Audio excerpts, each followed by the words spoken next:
Mesdames et messieurs, bonjour. Mouti Ambassa Robert. Je prends la parole ce matin pour parler de la situation créée par le port autonome de Douala, la direction générale du port autonome de Douala. Vous savez, un homme, c'est la parole. Un pays, c'est sa parole. C'est le respect de ses lois et règlements. C'est le respect contractuel. La situation du port autonome de Douala me préoccupe parce que nous donnons ainsi une image qui n'est pas très bonne de notre pays. Le Cameroun est lié à la Société générale de surveillance par un contrat signé par le ministre Alamine Ousmane May, à l'époque ministre des Finances. Ce contrat a des clauses bien claires et précises. Et à l'occasion de la rencontre au Premier ministère, entre le Premier ministre et les différentes parties, la décision de continuer avec la Société générale de surveillance SGS a été prise. Et à titre personnel, j'ai travaillé dans les multinationales où on n'a que des contrats à gérer, on a beaucoup de contrats à gérer. Je pense que, et j'ai aussi pris la peine de lire un tout petit peu ce contrat. Je sais ce qu'il faut aller chercher dans un contrat. Et je pense que la décision du Premier ministre est la bonne. C'est la bonne décision pour le Cameroun. La bonne décision parce que il y a l'image de marque du Cameroun. La bonne décision parce que le Cameroun doit rester attractif. Et les investisseurs doivent venir au Cameroun étant sûrs que quand ils vont mettre leur argent, ils peuvent récupérer leur argent. Il ne faut pas que les investisseurs aient le sentiment que le Cameroun est un pays qui a tellement de risques que vous ne pouvez pas investir votre argent et le récupérer. Donc par rapport à ça, pour moi c'est une très bonne décision.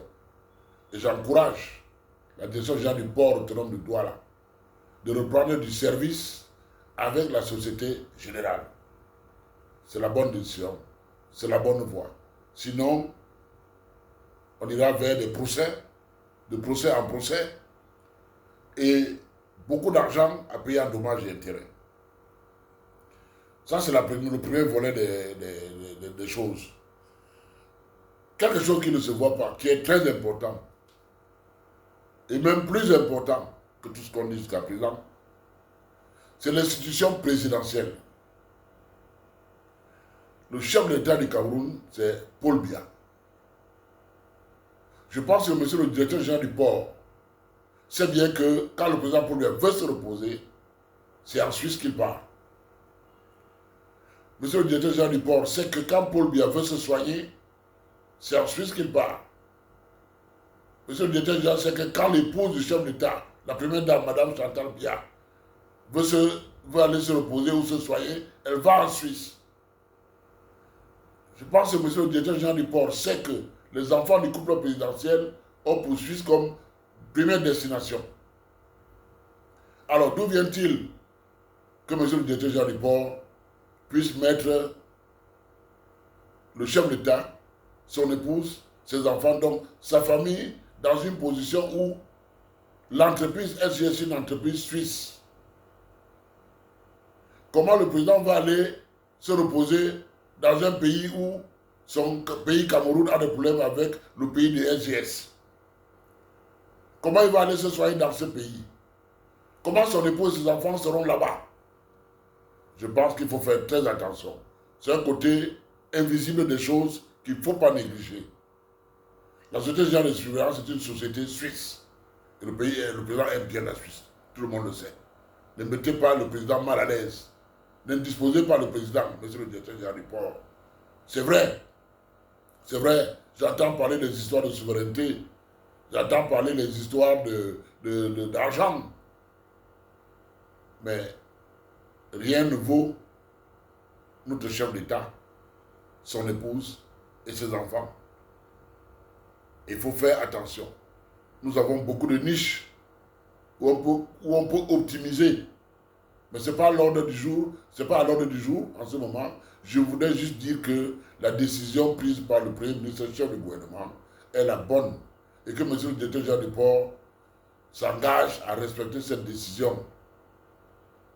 C'est pour le bien du Cameroun et des Camerounais, en commençant par le chef de l'État. Donc, n'embarrassez pas le chef de l'État. Ne le mettez pas mal à l'aise. Il y a déjà beaucoup d'autres problèmes à résoudre comme ça, pour en rajouter celui-ci. Donc, vraiment, j'encourage tous les partis à rester dans la décision prise par le Premier ministre, chef du gouvernement, Chief Joseph John Kouté.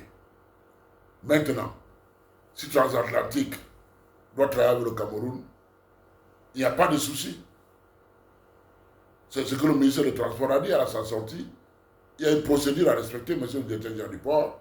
Vous adressez à votre tutelle de transport, qui est le ministre Galibi Beye, et votre tutelle des finances, qui est le ministre Moutazé, qui est celui qui a qualité pour résilier ou signer un nouveau contrat. Et le cas de transatlantique sera traité. Faites comme vous avez fait. Vraiment, c'est un peu dommage. C'est un peu dommage. Faisons attention. Faisons attention. N'oublions pas une seule seconde que la Suisse est le pays choisi par le président Paul Biya pour se reposer, pour se soigner, ainsi que sa famille. Ne le mettons pas mal à l'aise. Je vous remercie.